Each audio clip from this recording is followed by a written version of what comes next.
अस्सलाम वालेकुम, welcome back to my YouTube channel. आज मैं आपसे शेयर करूंगी बच्चों की पसंदीदा फ्रेंच फ्राइज़ आप घर पर किस तरह से तैयार कर सकते हैं।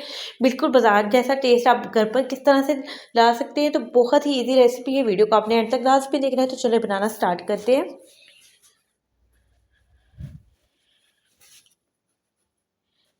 तो फ्रेंच फ्राइज़ बनाने के लिए मैंने यहाँ पर 3 बड़े साइज़ के आलू लिए थे और कुछ इस तरह से शेप में काट लिया था। और अच्छी तरह से वॉश करने के बाद आपने पानी कोशिश करें कि इसका अच्छी तरह से आप निकाल लें। तो यहाँ पर पानी मैंने निकाल कर थोड़ा-सा मैंने ड्राई कर लिया था। और ऑयल को मैंने यहाँ पर गर्म होने के लिए रखा था। ऑयल मैंने यहाँ पर तकरीबन 2 कप लिया है। आप इतना ऑयल लें कि आपकी जो चिप्स है आप फ्राई करें तो वो अच्छी तरह से डिप हो जाए।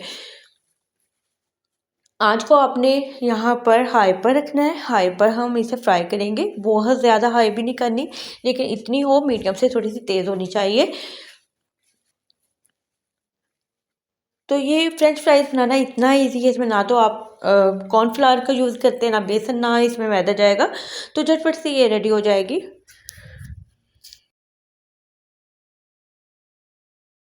अच्छा, फ्रेंच फ्राइज़ को फ्राई करते हुए एक इम्पॉर्टेंट टिप मैं आपको यहाँ पे ये दूँगी कि जब हम ऑयल में आलू को ऐड कर देते हैं तो फ़ौरन से आपने स्पून को नहीं चलाना होता, क्योंकि बहुत से लोगों का ये कहना होता है कि उनकी जो फ्रेंच फ्राइज़ है वो टूट जाती है। तो मेन रीज़न जो होती है वो ये होती है कि जब तक आपके आलू जो एक साइड से थोड़े से क्रिस्पी नहीं हो जाते तब तक आपने इसमें स्पून नहीं चलाना। और अगर आप स्पून फ़ौरन से चलाना स्टार्ट कर देते हैं तो आपके जो चिप्स है वो बहुत ही बुरी तरह से टूट जाती है और बिल्कुल भी फ्रेंच फ्राइज़ अच्छे नहीं बनते।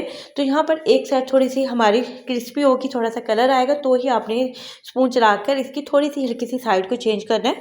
और इसी तरह से दूसरी साइड भी जब थोड़ी-सी होगी तो इस तरह से आपने थोड़ी-थोड़ी सी देर बाद आपने स्पून को चलाते जाना है और डिपेंड करता है कि आपने कितना इसको रेड करना है।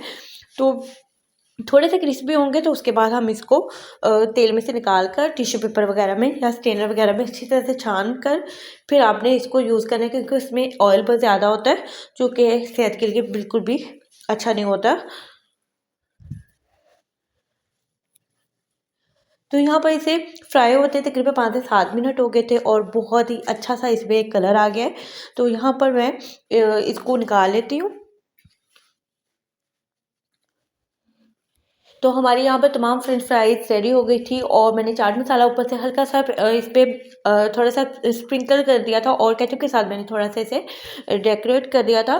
तो बहुत ही ज़बरदस्त सी और क्रिस्पी सी हमारी यहाँ पर आलू की चिप्स बनकर रेडी है। तो होप सो आपको आज की वीडियो अच्छी लगी होगी। वीडियो अच्छी लगी तो वीडियो को लाइक कर दें और अपना फीडबैक लाज़मी दें। दुआओं में याद रखें। अल्लाह हाफ़िज़।